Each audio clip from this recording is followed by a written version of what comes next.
Salut à tous et bienvenue dans cette nouvelle vidéo Lego, j'espère que vous allez bien et aujourd'hui je pense que je vais vous faire plaisir parce que non seulement on va faire du Star Wars et en plus un set un petit peu plus gros que d'habitude. On découvre donc la Shuttle 75-302, la navette impériale, la nouvelle version sortie le 1er mars 2021 après celle de 2015, c'est vendu 84,99 € et ça comporte 660 pièces. Aujourd'hui deux choses qui devraient vous faire très plaisir. La première c'est qu'on va réaliser cette review de manière comparative avec le set de 2015 en même temps pour pouvoir comparer les deux en temps réel et également au grand honneur, j'ai réussi à inviter le Seigneur Vador qui va pouvoir nous parler de cette navette impériale qu'il a longuement utilisée et il nous parlera un petit peu de son ressenti entre les deux modèles. Voilà, sans plus de suspense, je vous propose qu'on passe directement dans le studio pour découvrir un petit peu ces deux modèles. On y va.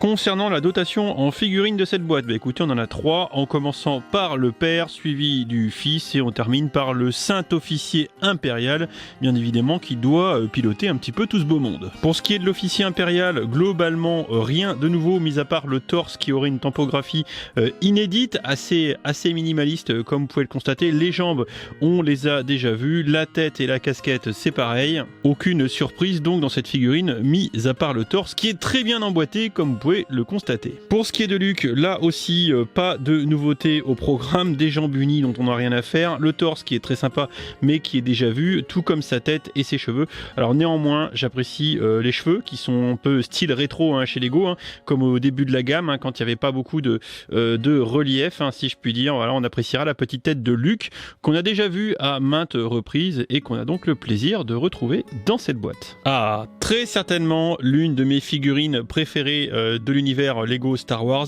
Je parle bien évidemment du Seigneur Vador. Seigneur Vador ici qui emprunte des pièces qui sont déjà assez éculées, qu'on a déjà vu de nombreuses fois, comme les jambes tampographiées, le casque qui est absolument pas nouveau. Pareil pour la tête qui est cachée à l'intérieur. Regardez, on l'a déjà vu. D'ailleurs, c'est intéressant parce que c'est le casque qui est en deux parties avec le petit moule inférieur que vous voyez en place en ce moment, ainsi que la petite tête qui va par-dessus. Voilà, c'est très mignon. Il y a que le torse qui est plus récent puisque c'est visiblement une impression de 2020, la même qu'on avait par exemple sur le duel de Bespin, à l'exception faite que de mémoire il y avait des tampons sur les bras. Voilà, là on les a pas, c'est pas très grave, on a le plaisir de retrouver le Seigneur Vador, ça fait longtemps qu'on l'avait pas vu. Pour la suite de la review, on va donc comparer le modèle de 2015 à ma gauche versus le modèle de mars 2021 à ma droite. Alors bon, voilà, quand vous les avez les deux côte à côte, eh bien je pense que la comparaison est assez vite répondue.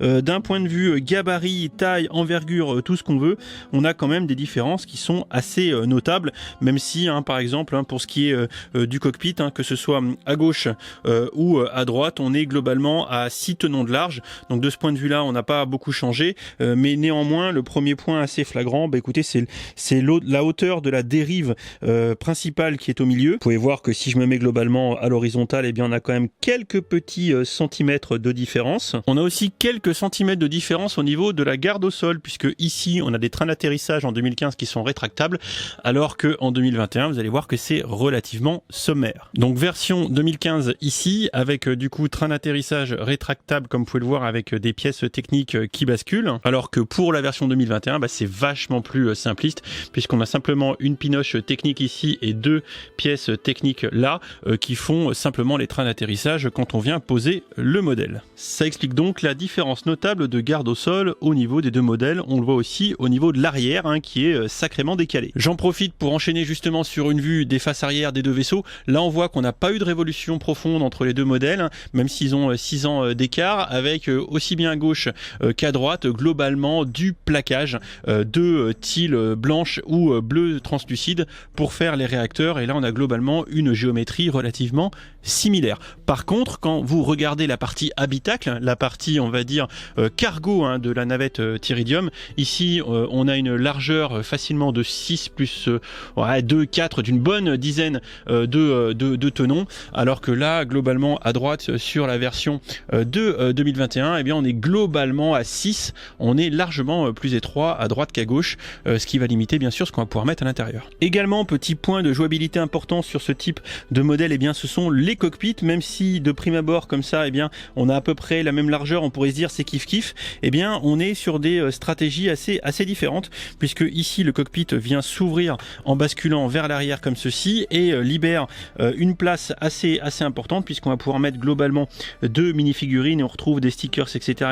Puis vous voyez que le cockpit quand même s'ouvre très largement, et si on compare avec la version de 2021 qui est du coup bien plus modeste, hein, si je puis dire, et qui ne s'ouvre pas du tout pareil, puisque cette fois-ci on va faire basculer notre cockpit vers l'avant comme ceci et libérer cette fois-ci, comme vous pouvez le voir, uniquement une seule place, hein. Voilà, c'est vachement plus chiche, il n'y a pas photo, on a beaucoup moins de place en 2021. Si on continue pour parler de place, et bien évidemment on va visiter les zones cargo de nos deux vaisseaux respectifs, et on va voir que là aussi la stratégie retenue n'est pas du tout la même.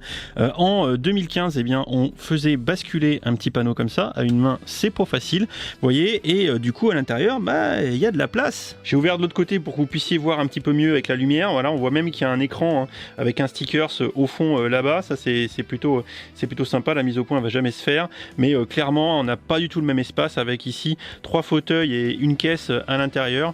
Ouais, franchement c'est assez jouable. Enfin, faut passer les mains dedans, mais il y a de la place. Pour le modèle de 2021, c'est pas du tout la stratégie retenue. Non, on n'ouvre plus sur les côtés. On a ici un petit loquet qu'on va venir basculer vers l'arrière. Et vous voyez, hein, en fait, hein, ça fait un système de verrou, hein, qui se bascule plus ou moins. Voilà, en le basculant vers l'arrière, tac, comme ça, on peut du coup ouvrir notre compartiment cargo à l'arrière. Et là, du coup, vous avez accès à une petite zone où on pourra péniblement mettre 2 figurines bien énervées assises, et puis c'est tout, parce que sinon ça va toucher, ça va frotter contre les murs. Voilà, vous voyez un peu plus ici le petit mécanisme de verrou qui permet d'actionner et d'ouvrir et de fermer le bousin. Voilà, regardez, la place est assez succincte, alors que juste à côté, vous voyez, on peut carrément rentrer dans, mettre toutes les figurines, charger du matos. Là, c'est carrément pas du tout le cas. Grosse différence entre les deux modèles à ce niveau-là. Ensuite, l'autre différence fondamentale entre les deux sets, eh bien, ce sont les ailes. Alors non, hein, je parle pas des dérives centrales qui sont ici et qui ont finalement des technos de construction assez identiques, avec de l'empilage de briques d'une part et de la structure technique, hein, pour assembler les différents morceaux au gré de la construction. Bon, là, la seule différence au niveau des dérives centrales, c'est à nouveau leur taille, leur hauteur qui diffère un petit peu, mais la vraie différence se situe au niveau des ailes. Alors oui, évidemment, il y a une question de taille, hein, comme vous pouvez le voir, hein, elles ont pas la même longueur, ça c'est assez évident, mais on peut aussi voir une grosse différence au niveau de l'épaisseur, hein, de construction. Sur le dessous, là, on a quand même quelques couches.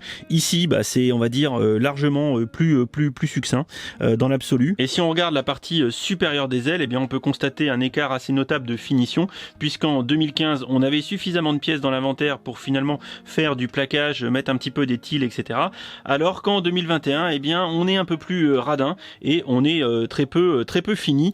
C'est un petit peu dommage. On pourra aussi admirer et constater l'écart d'architecture, on va dire, sur les côtés, hein, puisqu'ici on a même du petit pignon pour faire un petit peu de la déco, alors que là c'est assez modeste, tout comme l'armement, hein, qui est ici modélisé uniquement par des pins un petit peu, alors que là c'est aussi le cas, mais on a un côté nettement plus agressif sur le modèle de 2015 qui en plus ici a les canons, hein, qui sont orientables comme ceci, alors que c'est absolument pas le cas sur le modèle de 2021. Également, comme vous pouvez le constater, en 2015 on a du lance-stud, du gros lance-stud, hein. Voilà, donc on lance ici des flèches vertes, alors que pour 2021 on est là aussi à l'économie avec du lance-stud normal. Voilà, donc en mode un petit peu plus économique entre les deux modèles. Vous voyez, il y a quand même de sacrées différences, je trouve. Et bien évidemment, pour continuer cette comparaison, eh bien il faut vous les montrer avec les ailes dépliées. Et là, concrètement, on peut évidemment continuer à observer l'écart de taille et d'envergure qu'on a entre nos deux modèles. Évidemment, pour ma part, même si je trouve que le rendu est assez similaire, eh bien ma main penche pour le modèle de 2015, qui est bien évidemment beaucoup plus badass que le modèle de 2021. Mais tout ça n'est que pure trivialité, parce que nous ne sommes que, comment dire, de vastes ignorants du monde de Star Wars et de ses vaisseaux. Les seules personnes qui peuvent vraiment en parler, eh bien c'est ceux qui les ont utilisés, ces vaisseaux. Alors, je vous demande, avec toute la déférence que vous avez, eh bien, d'accueillir avec grand plaisir le Seigneur Vador, qui va nous parler un petit peu plus de ces deux vaisseaux, puisque finalement, bah, lui, il les a utilisés. Merci pour l'invitation. Je dois quand même préciser que cette lumière dans les yeux, c'est quand même pas très agréable. Bref, je suis quand même content d'être là parce que je commençais à m'ennuyer sévère à l'arrière de mon Star Destroyer. En ce moment, l'actualité de l'Empire est assez morose. Bon, si je comprends bien, on me demande de comparer la navette de 2015 par rapport à la navette de 2021. Alors je tiens à préciser que même si je suis un excellent pilote de TIE Fighter, je n'ai jamais piloté une de ces navettes. À vrai dire, on a quand même toujours des pilotes impériaux à notre service pour nous transporter par-delà la galaxie. Et pendant que je suis là, je tiens à préciser qu'à cet enfoiré de Han Solo qui se la raconte dans toute la galaxie à propos de son raid de Kessel en 12 parsecs, qu'avec nos navettes impériales, on aurait fait pareil. Voilà, ça, c'est dit. Et à ce titre, je donnerai quand même un petit point en plus pour le modèle de 2021 qui étant un peu plus léger et quand même un peu plus rapide. Si vous voulez faire un raid comme celui de Kessel en 12 parsecs, même en 10 d'ailleurs, eh bien un modèle un peu plus compact et un peu plus rapide vous ira très bien. Bon, maintenant, si vous me demandez vraiment de choisir, j'aurais une préférence pour le modèle de 2015. Parce que tout d'abord, il y a de la place dans le cockpit. Si je veux aller rendre une petite visite au pilote ou l'étrangler parce qu'il n'a pas suivi mes ordres, je peux le faire. Également, je suis un passager de luxe et comme vous le savez, j'ai eu un petit différend avec mon maître Obi-Wan Kenobi qui m'a laissé à moitié brûlé au 3e degré et estropié. J'ai besoin de confort. À ce titre, eh bien, clairement, comme vous pouvez le constater ici, j'ai de la place pour m'asseoir et me reposer à l'arrière. Et quand même, je dois préciser que le moelleux des fauteuils en 2015 est meilleur qu'en 2021. Voilà, je crois que je vous ai donné mon opinion. N'écoutez pas trop Dimitri, il est un peu trop du côté des Jedi. N'oubliez pas, l'Empire recrute, l'Empire recrute. Vous avez le formulaire sous la vidéo de Dimitri, n'hésitez pas. Voilà, les 100 premiers inscrits recevront du coup un autographe dédicacé de Tonton Palpatine, je le garantis. Allez, rejoignez le côté obscur, rejoignez le côté obscur, rejoignez le côté obscur. Merci Seigneur Vador pour votre intervention, on vous remercie et bien évidemment l'Empire vaincra. Pour cette review, si on fait une dernière comparaison, c'est le prix au kilo pour vous donner un titre indicatif, sachant que faut pas trop les comparer avec globalement 6 ans d'écart.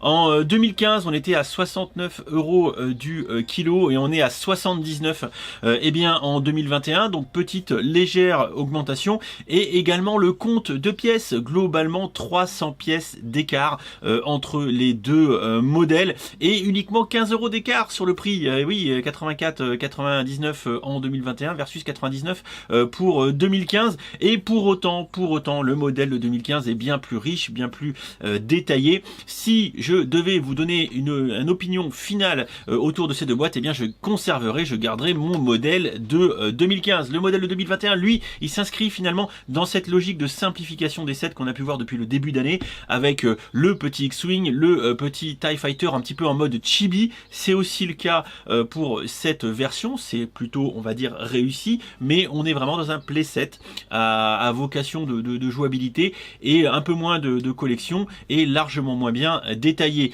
Par contre, le regret fondamental qu'on pourra avoir au niveau de ce set, eh bien c'est que comparé à l'offre de 2015, eh bien visiblement en 2021, eh bien Mickey, il est un petit peu plus radin concrètement. Pour ceux qui ont raté le modèle de 2015, investissez sans souci sur le modèle de 2021. Pour ceux qui ont le modèle de 2015, eh bien réfléchissez bien. Voilà, j'y ai bien parlé. Je suis pas certain que le jeu en vale la chandelle, sauf si vous êtes un collectionneur complétiste infernal. Voilà, j'espère que cette vidéo un petit peu longue que d'habitude vous aura fait plaisir, qu'elle vous aura apporté les éléments de compréhension, de comparaison au niveau de cette shuttle de 2021. En tout cas, ça reste du Star Wars, ça nous plaît en général, donc c'est toujours intéressant de pouvoir débattre autour de ces boîtes, et je vous invite en commentaire à laisser des informations, des questions, tout ça, vos réflexions, et puis ce que vous avez pensé de la prestation du Seigneur Vador. Ça fait longtemps qu'on ne l'avait pas vu. Je vous fais des bisous, je vous dis à très vite pour de prochaines vidéos ou de prochains streams. N'hésitez pas, vous avez tous les liens de mes réseaux dans la description de la vidéo. Des bisous, à plus tard, ciao ciao.